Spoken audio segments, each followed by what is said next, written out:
السلام عليكم ورحمة الله وبركاته. بسم الله والصلاة والسلام على رسول الله سيدنا محمد صلى الله عليه وسلم. أهلا بكم في حلقة جديدة من سلسلة تعليم مايكروسوفت أوفيس إكسل. في حلقة النهاردة هنتعلم مع بعض إزاي نحمي الملف بتاعنا أو البيانات بتاعتنا من السرقة. إزاي نحمي الملف بتاعنا لو هو اتنقل من جهاز على أي جهاز تاني الملف دوت ما يفتحش خالص، وفي نفس الوقت برضو لو اتنقل من مكانه هنا من على الديسكتوب على اي فولدر او اي بارتيشن على نفس الجهاز برضو ما يشتغلش. كان جالي تعليق من احد الزملاء الافاضل المتابعين للقناة بيقول لي انا صممت برنامج وفي شخص ما خد البرنامج دوت على فلاشة وحطه على جهازه وبعد كده نسب البرنامج ده لنفسه. انا مش عارف الشخص اللي خد البرنامج دوت ونسبه لنفسه قبل على نفسه ازاي ان هو يسرق مجهود شخص تاني تعب في البرنامج وقعد يصمم فيه وفي الاخر يسرقوا منه وينسبوا لنفسه. انا مش عارف الصراحة ليه كده يعني. طيب في حلقة النهاردة هنتعلم مع بعض ازاي نحمي الملف دوت من السرقة. انا هنا عندي ملف انا مسميه هنا حماية الملف من السرقة. مجرد ان انا افتح الملف هيفتح معايا عادي جدا، مفيش اي مشاكل واقدر اشتغل عليه. لكن بمجرد ان انا اخد الملف ده كوبي، هاخده مثلا كوبي كده واروح احطه على اي جهاز تاني او انقله مثلا على اي فولدر او اي بارتيشن جوه الجهاز، هنحطه هنا كده بيست مثلا، واجي نفتح الملف كده من هنا، الملف مش هيفتح وهيطلع لي رسالة يرجى الرجوع الى مالك الملف الاصلي او الاتصال على رقم كذا. يبقى الملف دوت لو نقلته في اي مكان غير المكان بتاعه اللي احنا مصممين فيه البرنامج مش هيفتح معاك خالص. طيب ازاي عملنا الكلام دوت؟ هو ده موضوع حلقتنا النهارده. بس في البداية يا ريت ما تبخلش عليا بلايك للفيديو، واللي بيشوفني لأول مرة يعمل اشتراك في القناة، ويلا بينا نبدأ الحلقة على طول. طيب تعالى نمسح الملف دوت ونيجي هنا نخش على الملف الأصلي بتاعنا. لو فتحناه يفتح معانا عادي جدا. طبعا أنا هنا كنت كاتب أكواد برمجية عشان تحملنا الملف ده. نروح نمسح الأكواد ديت وهنشتغلها مع بعض واحدة واحدة من البداية خالص. وانا كنت هنا عامل باسورد هفتحه.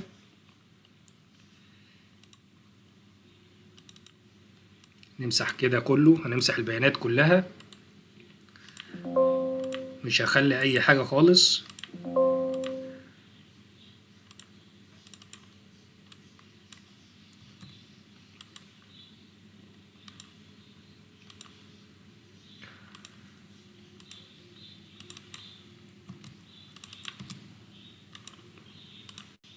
طيب كده الملف معلهوش اي حماية ومفيهوش اي حاجة خالص. طيب ازاي دلوقتي اقدر احمي الملف دوت من ان هو يتسرق او ان هو يتنقل من مكانه؟ اول خطوة هنعملها لازم نحفظ الملف دوت بصيغة الماكرو. لو انت الملف عندك محفوظ بصيغة الماكرو خلاص مش هتعمل الخطوة اللي احنا هنعملها دلوقتي. لكن لو الملف عندك محفوظ بصيغة الاكسل العادية مش بصيغة الماكرو يبقى لازم نعمل الخطوة ديت. هنعمل ايه؟ هندوس هنا على قائمة فايل وهنيجي نعمل سيف از، وبعد كده هبتدي احدد المكان اللي انا هشيل فيه البرنامج،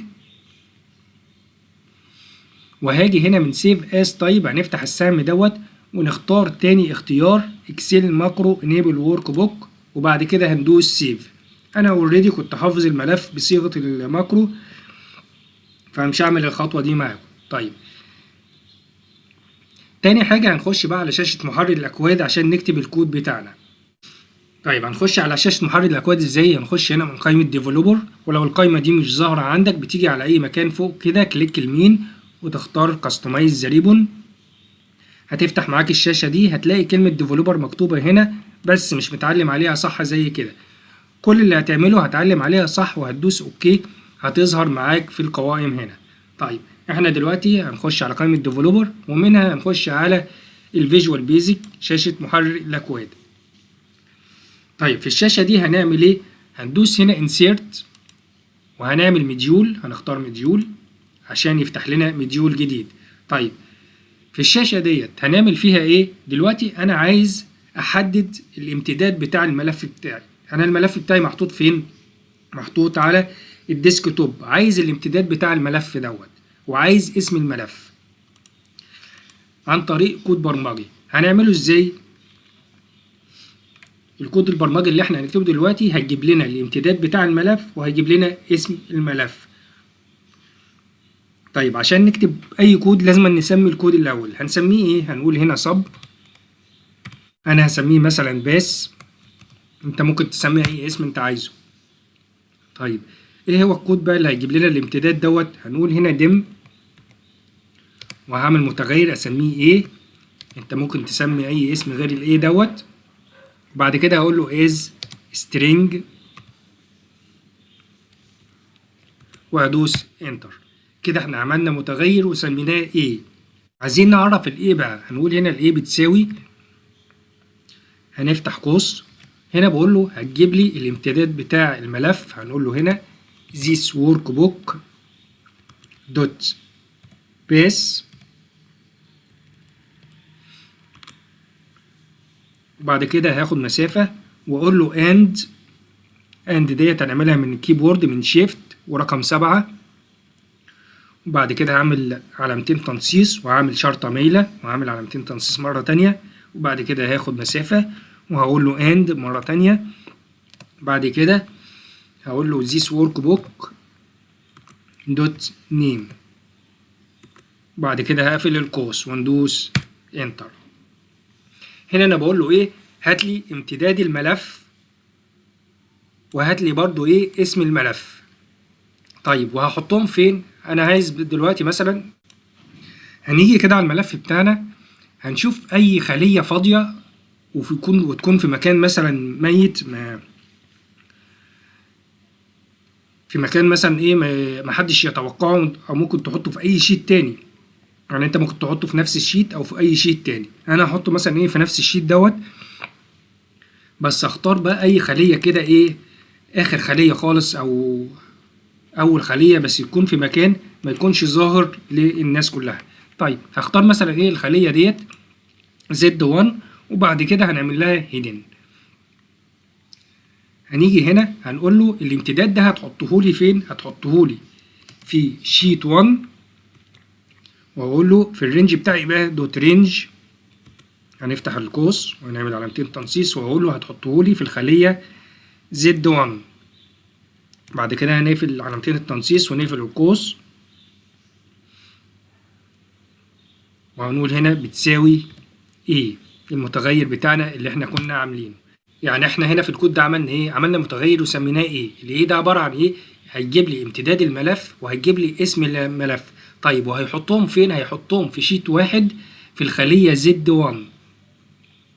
طيب لو عملنا رن كده، لو دوسنا رن على الكود ده كده ورحنا بصينا على الخلية Z1 هنلاقي امتداد الملف واسم الملف اتحطوا هنا زي ما انتوا شايفين كده.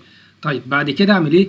نخفي بقى الملف ده، نعمل له هايد مثلا كده عشان ما يبقاش ظاهر لاي حد.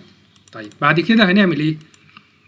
هنيجي نخش على شاشة محرر الاكواد مرة تانية من قائمة ديفلوبر فيجوال بيزك، وهاجي هنا على this workbook هندوس عليها دبل كليك بالشكل دوت، هتفتح معايا الشاشة ديت.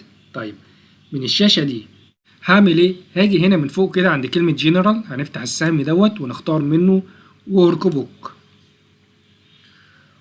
وهنبتدي نكتب الكود دوت. الكود ده طبعا اللي هيعمل لنا حماية للملف بتاعنا من السرقة. طيب الكود ده عبارة عن ايه؟ نفس الكود اللي احنا كنا كتبناه هنعيده هنا مرة تانية مع تغييرات حاجات بسيطة. طيب هنعمل ايه؟ هنقول لو هنعمل متغير الاول هنقول ديم، هتسميه برضو اي اسم، هقول مثلا ايه as string زي ما عملنا كده المرة اللي فاتت، وهندوس انتر. يبقى احنا كده عملنا ايه؟ هنبتدي نعرف الايه برضو، هنقول الايه بتساوي، هنفتح قوس وهنقول هنا this workbook دوت باس، بعد كده هناخد مسافة وهنقول and وهنعمل علامتين تنصيص وشرطة المايلة وعلامتين تنصيص مرة تانية، وهاخد مسافة وبعد كده هقول and وبعد كده هقول له this workbook وهقول دوت نيم، وبعد كده هقفل القوس وهندوس انتر. ده نفس ايه الكود اللي احنا عملناه في المديول الاولاني. طيب هنا بقى هبتدي اديله شرط اهو، في الشرط ده اقول له ايه؟ لو الملف اللي انا فتحته دوت الامتداد بتاعه نفس الامتداد اللي موجود في الخلية اللي هي Z1 هيفتح لي الملف عادي، غير كده ما يفتحليش الملف. طب هنعمل الكلام ده ازاي؟ هنقول هنا if sheet 1 الامتداد بتاعنا كنا حاطينه فين؟ في sheet 1 دوت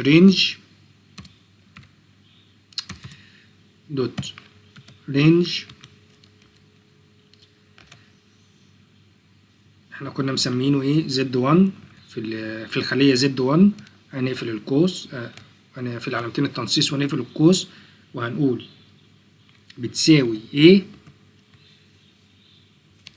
زن لو الامتداد اللي موجود في الخلية Z1 بتساوي الامتداد دوت المتغير اللي احنا كنا عاملينه الاولاني دوت، هيعمل ايه؟ هيفتح لي الملف عادي. طب لو ما طلعش نفس الامتداد ايه اللي يحصل؟ هنقول هنا else، هنقول له هنا اقفل لنا الملف ما تفتحهوش. طب هنعمل ايه؟ هنقول هنا application دوت visible equal false وندوس انتر. طيب وبعد كده يطلع لنا رسالة، هنقول هنا message box ونعمل علامتين تنصيص ونعمل كوما، وهتبقى نوع الرسالة VB critical وندوس انتر. ونيجي هنا نحط محتوى الرسالة، هنقول مثلا هنا ايه؟ عفوا يرجى الرجوع إلى مالك الملف الأصلي أو الاتصال على رقم، هنقول بقى 0100 200 3000 بالشكل دوت. طيب احنا كده عملنا الرسالة. بعد كده هنعمل ايه؟ هنبتدي نحفظ الملف. هنقول له this workbook dot save. بعد ما يحفظ هيعمل ايه؟ يقفل لنا الملف. هنقول هنا application dot quit.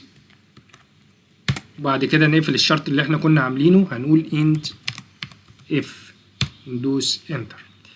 طيب تعالى نروح نجرب كده الكلام دوت ونشوف ايه اللي هيحصل معانا. هنقفل الملف كده وهنسيبه. انا دلوقتي لو جيت فتحت الملف هيفتح معايا عادي جدا مفيهوش اي مشاكل. طيب لو انا دلوقتي جيت خدت الملف دوت كوبي وجيت حطيته على اي جهاز تاني او نقلته من المكان وهنا اللي هو على الديسك توب لاي مكان تاني، طبعا الامتداد بيتغير. طب لو انا جيت فتحت كده الملف مش هيرضى يفتح، وهيطلع لي رسالة زي ما انتم شايفين كده، عفوا يرجى الرجوع الى مالك الملف الاصلي او الاتصال على رقم كذا. طيب يبقى كده طالما نقلنا الملف يبقى الملف مش هيفتح في اي مكان تاني. طيب لو انا جيت مثلا ايه غيرت اسم الملف، يعني الملف هنا اسمه ايه؟ حماية الملف من السرقة. طب لو جيت سميته اي اسم تاني، قلت حماية بس كده او قلت اي حاجة، دوست انتر. طيب لو جيت فتحت الملف كده هو في نفس المكان بتاعه اهوت، بس هنا برضو ايه طلع لي الرسالة بيقول لي عفوا يرجى الرجوع الى مالك الملف الاصلي او الاتصال على رقم كذا. هو هنا عمل ليه كده؟ عشان غيرنا اسم الملف، لان الشرط بتاعي احنا كنا عاملين ايه؟ ياخد الامتداد بتاع الملف وياخد اسم الملف. يبقى لو الامتداد اتغير او اسم الملف اتغير البرنامج مش هيفتح معانا او الملف بتاعنا مش هيفتح معانا. طيب تعالى نرجع كده الاسم زي ما كان. لو جيت فتحته بقى كده هيفتح معايا عادي جدا. يبقى احنا كده عرفنا ازاي نعمل حماية للملف، انه لو اتنقل على اي جهاز تاني ما يشتغلش، او لو اتنقل من اي مكان لمكان تاني جوه الجهاز نفسه برضو ما يشتغلش معانا، او لو احنا غيرنا اسم الملف برضو ما يشتغلش معانا. طيب هنيجي بقى على حاجة مهمة جدا. طبعا اللي هيسرق الملف دوت او اللي خد الملف هو ممكن يكون فاهم في البرمجة، فهيعمل ايه؟ اول حاجة هيعملها هيخش على شاشة محرر الاكواد ويبتدي يمسح الكلام اللي انت عامله ده كله عشان خاطر يقدر يشتغل على البرنامج اللي هو عامله. طيب ازاي نحمي بقى شاشة محرر الاكواد ديت ان حد يقدر يخش عليها اصلا؟ احنا هنا هنعمل باسورد للاكواد بتاعتنا ديت. طب هنعملها ازاي؟ هنيجي هنا هنخش على قائمة تولز، نخش على في بي بروجكت، وهاجي هنا على بروتكشن، هنعلم علامة صح على لوك بروتكت بروجكت، وبعد كده هنبتدي نحط باسورد. انا هحط مثلا هنا 1 2 3 وهكرره مرة تانية 1 2 3. طبعا انت بتحط باسورد يكون قوي، ما يكونش سهل ان حد ممكن يخمنه. وبعد كده هندوس اوكي، ونيجي نقفل دي كده ونقفل، نعمل سيف للملف. لو جيت فتحته مرة تانية وجيت هنا على قائمة ديفلوبر ودخلت على الفيجوال بيزك، هنلاقي شاشة محرر الأكواد اتقفلت اهيت. عشان افتحها لازم ندوس هنا ونحط الباسورد بتاعنا.